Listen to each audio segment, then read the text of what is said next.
And I know a lot of this information is new to people. So, take the time to type in your questions or send them over through Katie, and we'll be happy to incorporate them into the content that we're creating for you, as well as the content that you're getting over through email. So we'll start off by talking about your dosha. What is your dosha? Are you a vata? Are you a pitta? Are you kapha? There are three different types, right? So it's important to understand what that means and how that interprets into your own life. Find out what your actual score is. So there is a questionnaire that we've created that is a dosha quiz. And you just answer several questions about your mind and your body, and we'll be able to interpret your score. And it's actually quite accurate in pinpointing which of the three doshas you are. And you might be a combination of the three, maybe two of the three, and some people are actually all three, and that's called a tridosha. So it's really helpful to know this about yourself, and we'll talk about why it's helpful, because it actually can be implemented into your meal plan, which hopefully you've all received over email. And if you haven't received it, please let us know. We'd be happy to send that over to you, and Katie can help walk you through that. But there's a way to implement these doshas to specify what foods you should be eating to help your particular dosha come back into balance. And we'll go through that a little bit more.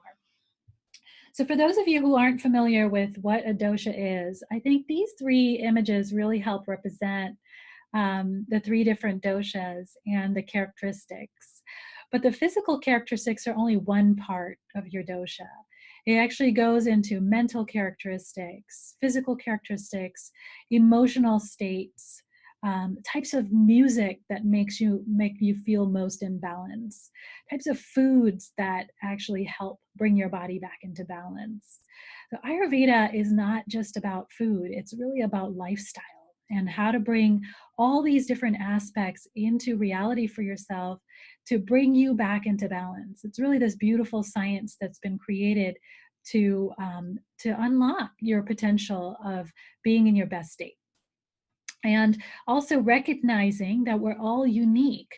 And I think these three images really give you an idea of each of these characteristics and what makes them unique. So vata would be the lady on the left. You know, generally vata characteristics in the body are people who are very thin, sometimes are frail, but generally more on the thin side, where sort of like no matter what you eat, it takes a lot to gain weight, right? But you may not necessarily feel that healthy either.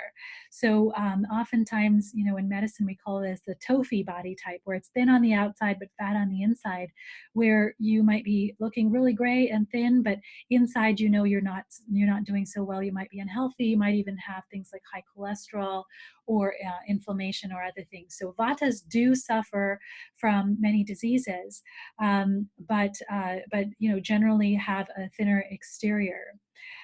Pitta would be the state in the middle, you know, so you see this man who's got much more muscle, more medium build, a little bit more red tendencies in terms of skin tones. That's a Pitta. So it's that fire energy, that spark, right? It's ignition. And when it comes down to Pitta characteristics, it's heat, and often Pittas overheat. So it's really important to know this about yourself, because it'll help you understand what types of foods you might want to eat to bring your body back into balance, as well as what practices you'd want to incorporate that can be really unique to Pittas. And the third image here of this lovely lady is a kapha. Kaphas generally tend to have beautiful skin, long shiny hair, tend to keep a little bit of extra weight on. They don't really go into the vata type body type of really thin or frail, but are still healthy. And kaphas generally tend to have fewer diseases, but they do suffer from sometimes congestion, depression, and other things. So really interesting when you bring in medicine into Ayurvedic lifestyle and how all this translates for yourself. So when you go ahead and take this quiz, what's going to happen is we tally up your results, and we'll be able to tell you which of these three doshas you're most likely to be. You probably already have an internal sense of which one you are, but it's really fascinating to do the quiz and see for yourself. So we're going to switch right in now and talk a little bit about the science and why it is that we're talking to you about Ayurveda and what is its relevance today. And there's a paper here that I've linked that you're welcome to click on, and it'll take you right into the review article for those of you who are really interested in the science. And it'll tell you a little bit more about the doshas. But I want to take a moment to walk you through this diagram, which sort of gives you some background on iogenomics and this new field that's really taken off in the last little while. That's looking at genomic data along with Ayurveda. So, genomics, as you know, is this field of genotyping, and it's genotyping the entire population. So, we're using technology to look at your samples, whether it's salivary or if it's from a piece of your skin or hair, it could be coming from an actual tissue biopsy. And we run it through a machine, and that machine then gives you what your genes are. Right. And your genes, as you know, are sort of what you're born with. It's what you came into the world with. It's that matrix that sort of creates your physical body, if you will, right? And it often creates certain predispositions. So, with your genetic framework that you got from your mom and your dad, you got from environmental influences that they had or that you've had over time that have affected your epigenetics, you're going to then be expressing certain genes that'll predispose you to certain things. But I want you to pay real attention to some of the other things on here beyond your genes. And that has to do with the environment. Because most of us now know that practicing in functional medicine or that have been exposed to functional medicine, that it's not just about your genes. It's about more than your genes. And we're now realizing it's about the genes and the environment. And what you do in your environment is really what's going to make a big difference. Okay, so I would love to hear more about what your practices are at home and what you're doing right now to influence your genes. So go ahead and send us some of those things over chat so we can learn about you. But what you're doing with your diet, what you're doing with your lifestyle, that's how you really influence your genes and affect things like prevention. So you may have a certain predisposition, but you can prevent whether or not that predisposition is going to express itself by what you do with your diet and your lifestyle. And that's what we're here to help you with.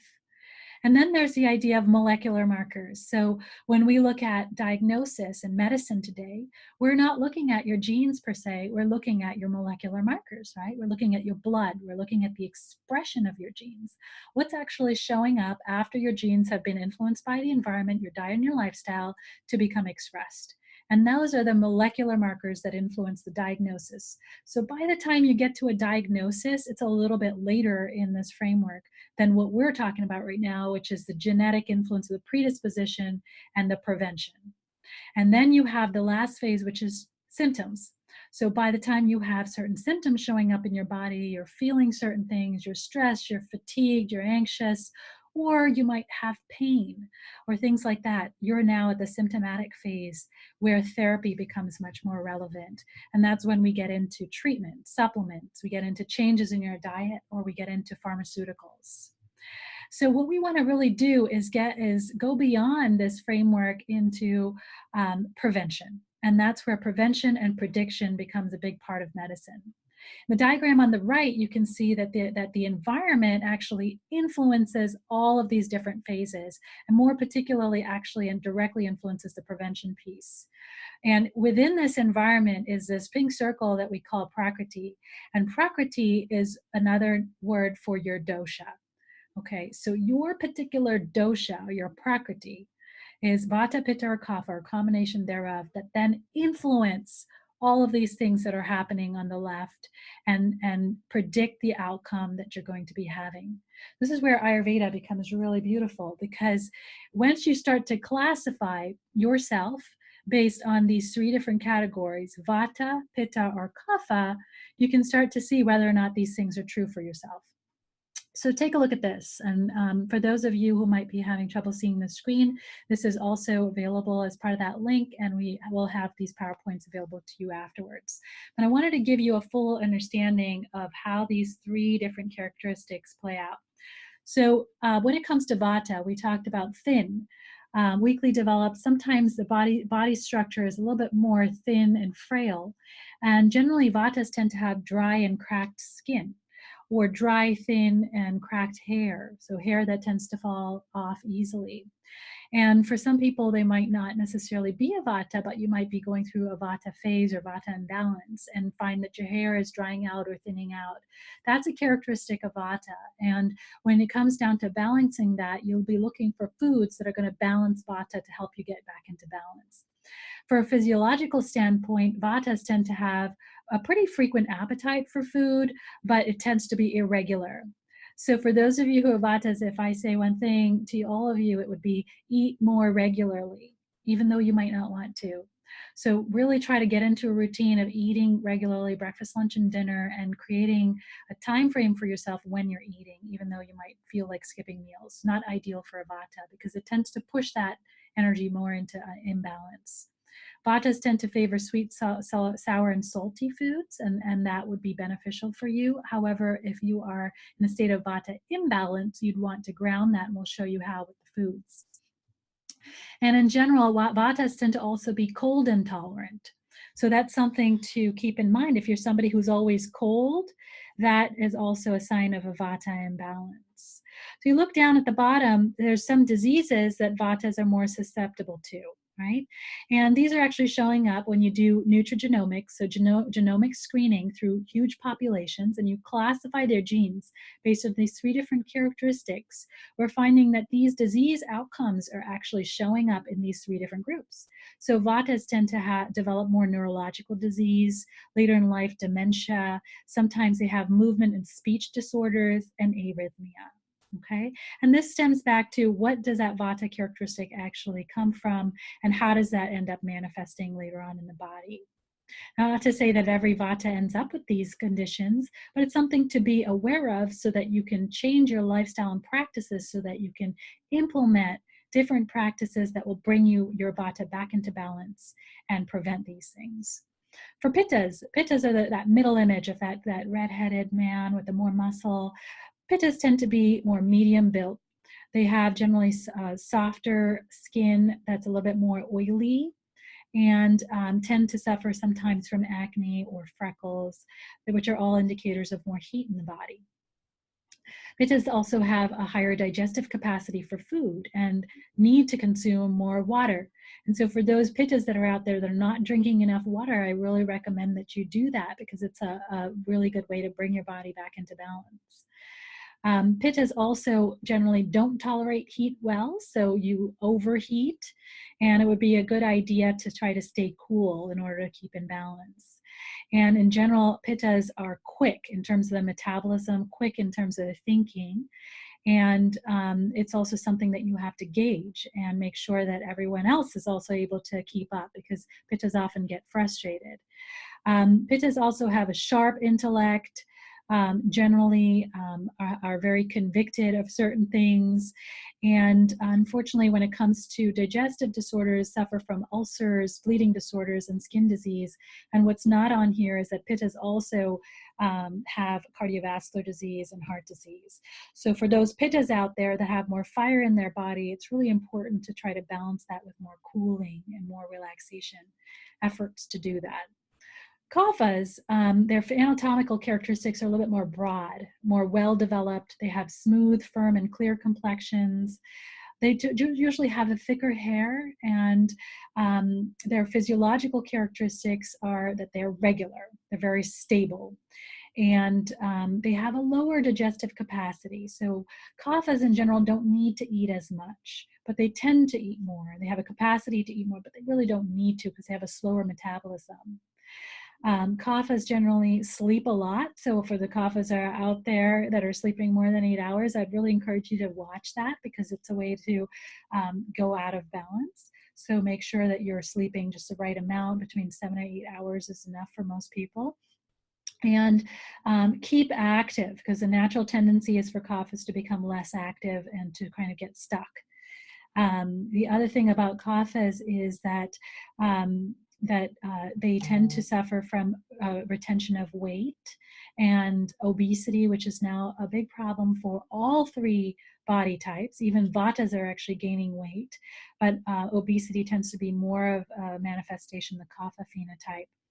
and diabetes, as well as heart disease. And what's not on here that is also showing up with kaphas is congestion from the form of lung congestion, as well as joint congestion and joint disease. So arthritis tends to be a common manifestation in kapha. So again, this is sort of giving you an idea of what the different frameworks are, Vata, Pitta, and Kapha, how that translates to different anatomical, physical, mental, as well as disease characteristics, and to learn more about whether or not this is something that that makes sense to you, go ahead and do the dosha quiz that's going to be available for you so that you can find out what you are, and Katie, the coach, will be reaching out to you to go over your results.